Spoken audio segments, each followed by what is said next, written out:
Restaurateur and showman. Until 2019, Mykola Tishchenko was mainly known in these roles. Television channels competed to have his face appear on their broadcasts, not on those of their competitors.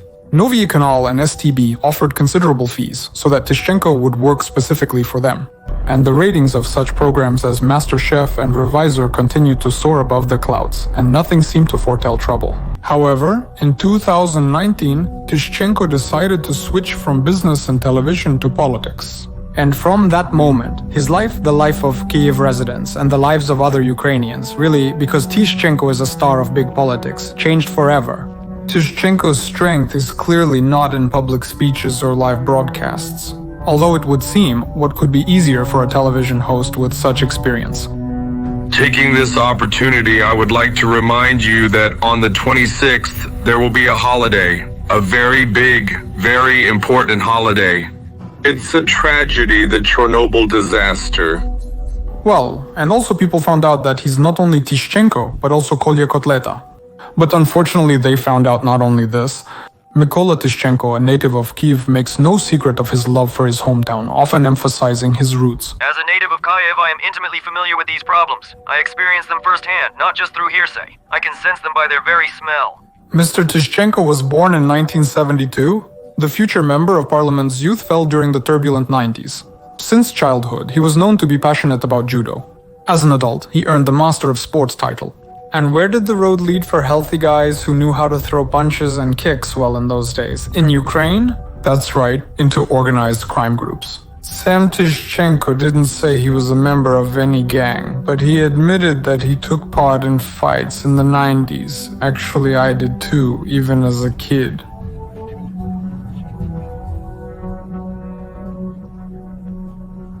Children's fights in the 90s. We'll get to the business Tishchenko mentions soon, but I'd like to focus on a slightly different kind of business, and it's still about those same fights.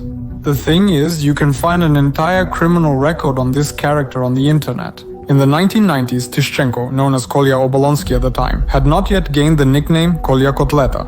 Actually, it's more accurate to say he was supposedly known because all the information about the criminal life of the member of parliament from those years hasn't been officially confirmed.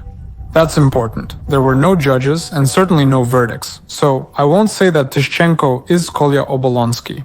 It's just, I'm sharing with you information that I found on the internet. For example, at one time, Member of Parliament Leros stated that you could confidently put an equal sign between Kolya Obolonsky and Mykola Tishchenko. Many people have questions about who Leros is, even before his conflict with Tishchenko, as they are very similar. This video is not about Leros. So I suggest we skip this part and focus on the main thing, for now on Kolya Obolonsky. According to the information voiced by Leros, there is an internal database of the Organized Crime Control Department called Scorpion. It accumulates data about members of criminal groups since 1991. Leros allegedly received information from this database. According to the documents he published, Tishchenko, under the nickname Kolya Obolonsky, appeared in a number of criminal cases. It mentions racketeering, robberies, heroin trafficking, and even murders. But it all started with the fact that, according to Leros, he was a brigade leader in the organized group of Savlokov or Savloka. It was one of the most powerful criminal groups of that time, led by a man named Boris Savlokov. The group members engaged in racketeering, controlling hotels and markets. They said that Savlokov organized dance groups that toured around Europe. But in fact, these were traveling brothels. In the media, you can find plenty of references to the fact that Savlokov's group, I quote, had a stable mafia-like character, a clear internal structure, intelligence and counterintelligence. They reportedly have international business and criminal ties in the United States of America, Germany, Poland and Russia. What exactly did Tishchenko do in Savloka's gang? Well, he was a brigade leader, as I already mentioned. That means he went with the guys to the necessary places, intimidated people, and forcefully collected money. The closest circle around Savloka: Brigadiers Aliyev, nickname Alik, Abisanyuk, nickname Bez, Shabazov, nickname Borya Chorny. And attention, Tishchenko Nikolai, known by the nickname Kolya. According to this data, Obolonsky was selling stolen cars in Obolonsky. In a New York club owned by the Savlokov group, Kolya Obolonsky beat a visitor, knocking out his eye, according to Leres. Tishchenko later allegedly formed his own criminal gang. So, on July 21, 1999, information was entered that was not allowed to be distributed even within the agency due to the risk of information leaking to members of the Savlokov organized crime group. During operational and investigative activities aimed at eliminating the economic base of the organized crime group, information was obtained about the composition of the criminal organization led by Mykola Tishchenko, also known as Kolya Obolonsky, who, according to operational data, receives a significant portion of his funds from heroin trafficking. Further in the documents, it is stated that on August 15, 2001, an undercover agent entered information into the database that in the city of Kyiv, Spartak Vidonovich Hrihoryan is engaged in large shipments of heroin from Donetsk to Kyiv, and, through the Kolya Obolonsky circle, distributes it. Additionally, the Obolonsky gang protected various businesses and stores in exchange for payment. This refers to the Volodymyrsky Market and the Voloshka Restaurant Casino, trading spots, pavilions, and tents near the Bolshevik metro station, today known as Shulyavska, but that's not all. Leros said that Tishchenko is allegedly involved in 2 murder cases. One of them is the murder of Norek Amirkhanyan, Kolya Obolonsky's partner in the Savlokov gang. The man was murdered in central Kyiv. Leros claimed this killing was Savlokov's revenge. There is also information that Tishchenko was involved in a murder at the Frank Cafe on Konstantinivska Street in 1998 when during a fight he beat a visitor to death. But it's also hard to find all the details about this fact because, as stated in the police response, the materials of these cases were destroyed. But the operational database of the main Directorate for Combating Organized Crime helped us find out details that prove that Kolya is a real criminal. There is also information that Tishchenko was involved in a murder in 1998, which took place at the Frank Cafe on Konstantinivska Street, when during a fight he beat a visitor to death. However, finding all the details about this fact is difficult, because the case materials were destroyed, according to the police response. Whether it's a crime or not, Tishchenko has never confirmed the information that was voiced. As we already know, his official position is as follows. The showdowns were solely to protect his legitimate business, not for extortion or racketeering. In those years, Tishchenko was involved in the shoe business, selling at Euromoda and Studio Moda stores. He said that he used to bring those shoes himself from Italy, and it was this business that supposedly brought him his first capital, which later allowed him to invest in the restaurant business. Well, now let's hear from Tishchenko himself about this in an interview from 2018. 30 years ago, I had a small shoe business, and I was importing shoes from Italy to Ukraine. It was sold through the Euromoda chain of stores. Not the Studio Moda period. At that time, I had the idea to open my own restaurant. I had experience investing in small cafes as an investor. With my first restaurant, Richelieu, I wanted to try it myself. Considering the purchase of the premises, the investments were average for the market at $30,000. Maybe, of course, that's how it was. Or maybe not. It's just that, in any case, Tishchenko needed to somehow explain where he got the money for the restaurant business. 30 grand doesn't just fall from the sky, especially not in the 90s, and especially not for Tishchenko. After all, he came from an ordinary family, got a mechanical engineering degree at university, and hadn't made any special connections at that time. Because I realized that I could only move forward thanks to hard work. I had no money, connections, or anything. And there was no country anymore, and there was no support from the country. I go and start making myself on my own.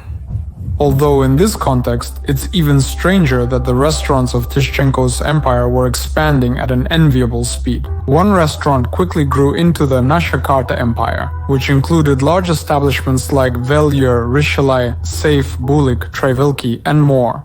Since the 2000s, Tishchenko has expanded beyond being just a restaurateur. He gradually began to turn into a television star. The man appeared in such shows as, for example, Iri Patriotiv or Fort Boyard. Whether he was invited there or he made his own way onto television, I don't know. However, all the media coverage certainly benefited Tishchenko. After all, in the eyes of others, he was seen as a successful businessman who rose almost from the very bottom thanks to his skills, abilities, and talents.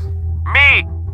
I had to get involved in all the processes myself, from organizing the logistics system to the technology of preparing Hollandaise sauce.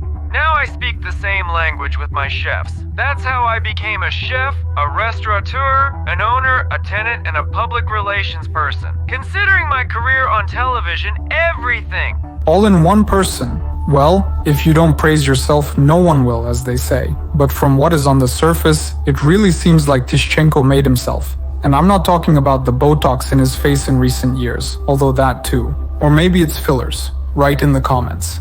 Later, he wasn't just one of the participants in some show. He became a host and an expert on a show with sky-high ratings, whether it was MasterChef on STB or Revisor on Novi Canal. In fact, Tishchenko was the face of these projects. But there is information indicating that all of this is just a media facade. So Tishchenko really did it himself, but not in such a beautiful way as they showed on television. And the restaurants weren't as successful as Tishchenko himself claimed. First of all, according to journalists, in the mid-2000s, he was part of a gang that could be described as an organized mortgage group, because it was exactly these kinds of schemes in this field that they were involved in. In practice, it looked like this. In 2007, Tishchenko allegedly received a loan from Ukrsocbank for $329,000. On the same day, his business partner in the restaurants Velier, Safe, Richelieu, Trevedelki, and that's all, also secured a $260,000 loan. Volodymyr Sitak was involved in 2 cases where Andrei Tikhonov served as the guarantor. As a guarantee that the money would be repaid, he, Tikhonov, pledged a residential property with an area of 376 square meters. Surprisingly, in fall 2008, Tishchenko and Sitak stopped paying the loan. Later, they pulled off the scheme again, and then once more after that. The borrowed money and the collateral properties were never returned to the bank, because the scammers made sure that another person became a partial owner of these locations, someone who supposedly was doing renovations there based on a prior agreement and had never signed any loan agreement. As a result, by court decision, the bank could not sell the mortgage property and recover the money. Additionally, in 2013, the prosecutor's office opened a criminal case against Tishchenko, stating that the restaurants Sayev, Richelieu, and April were illegally built on someone else's land. Law enforcement became interested in this business after a gas cylinder exploded in the April restaurant, injuring 11 people. However, the restaurant's lawyers claimed that the explosion was a terrorist attack.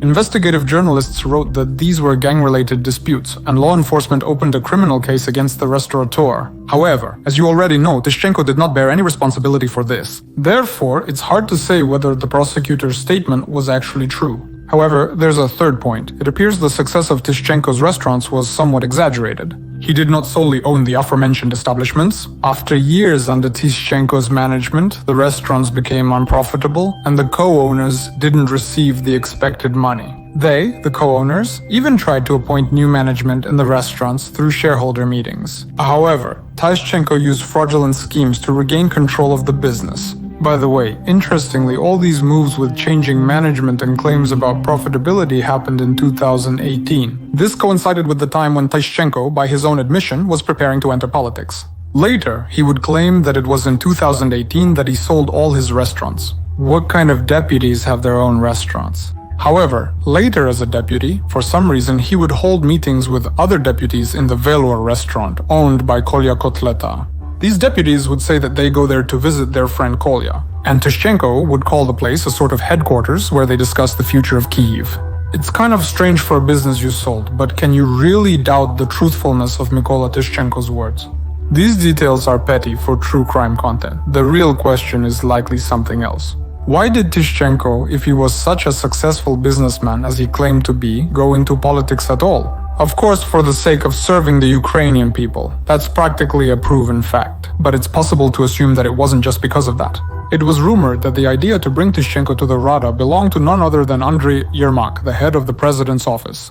In fact, Tishchenko was the ideal person for this. Very few ordinary people who went to vote for him in 2019 knew about the conflicts in the 90s. The media didn't actively discuss this, nor was there much hype around the illegal activities of Tishchenko's restaurants. He had a strong media image of a decent person, making it difficult not to vote for him. Oh, by the way, I haven't mentioned the main thing. How are Yermak and Tishchenko connected? They're like godfathers. Yermak baptized the first son of the notorious Kyiv figure in 2005. Although Tishchenko once mentioned in an interview that their acquaintance goes back to the 90s, Yermak himself emphasized that Tishchenko didn't help him either during the elections or afterwards. And in general, Media Kolya, as he calls him, and Kolya in real life are completely different people. The one in real life. He ran as a majoritarian candidate in the most difficult district of Kyiv and defeated Alexander Tretyakov, and I believe fairly made it into parliament. That's what I told him. Look, but let's agree right away. No requests. He never approached me. Actually, Tishchenko can be as great a friend, family man, and anyone else as he wants. The problem lies in the crimes he committed. Probably one of the first major scandals associated with Tishchenko, the politician, was the so-called Leros tapes. In 2020, a member of parliament released recordings of conversations between people whose voices resembled those of Tishchenko and businessman Denis Komarnitsky, who at the time was called the overseer of Kyiv, and whose role in particular was to remove Vitaly Klitschko from the mayor's seat and put Mykola Tishchenko in his place. On the recordings, people whose voices resemble Tishchenko and Komarnitsky are discussing an attack on Leros himself. They suggest making him blush by hugging him in a restaurant, twisting his ear, or arranging for him to get caught accepting a bribe. Among other options, this was unsurprising for someone who had already engaged in violent confrontations at that point.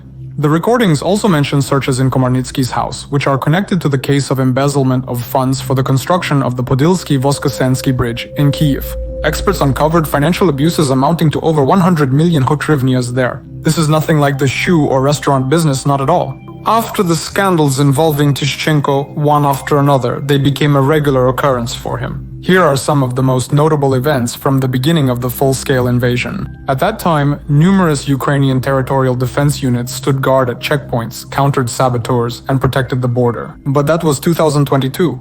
There were enough people willing to take up arms and responsibility, but there was no protection for them. There was a shortage of bulletproof vests, which were brought by concerned citizens, volunteers, and even politicians. In April, Tishchenko brought humanitarian aid to the Sviatoshin territorial defense. Tishchenko ran for parliament in the Sviatoshin district. The humanitarian aid included 2 bags of potatoes and 3 bulletproof vests. Tishchenko quickly reported the incident on social media. We delivered food and bulletproof vests to our defenders. My wife and her assistants personally brought bulletproof vests to Ukraine. What did this demonstrate? Our women are the strongest in the world.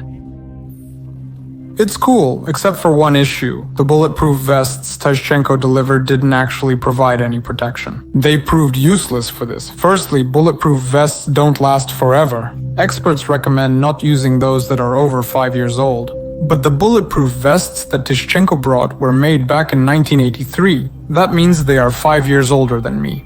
Because of their age, the special material inside the bulletproof vest, which is supposed to protect against bullets and shrapnel, simply crumbled from old age. The vest could be easily pierced with a knife or a bullet. A good bulletproof vest should have plates in both the front and back. Their function is to provide additional protection for the internal organs, but in Tishchenko's vests, the plates were only in the front. Even the weapons received by the territorial defense fighters were of poor quality, prompting them to protest. In the test, they shot a Makarov pistol with the smallest caliber, and the bullet nearly pierced through the plate entirely. If the territorial defense fighters had taken Tishchenko at his word without verifying and engaged the enemy, it could have ended tragically for some. Body armor, okay, thank you. Then they decided to check it. It's just that no one doubted it could simply be public relations. They thought, really, maybe the person just wants to help. Well, it just turned out that it's not just help, Doom. By the way, after the territorial defense fighters realized that using the bulletproof vests was dangerous, they decided to ask Tishchenko why he brought them this fake protection disguised as real. But the great fan of public relations simply ignored the question.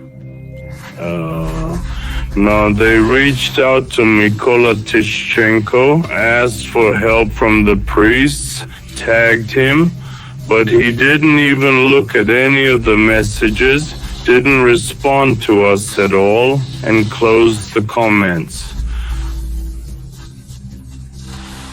On my page, I wrote a request. I demand a report on the work done since the very beginning of the war for the Sviatoshinsky district. What has been done?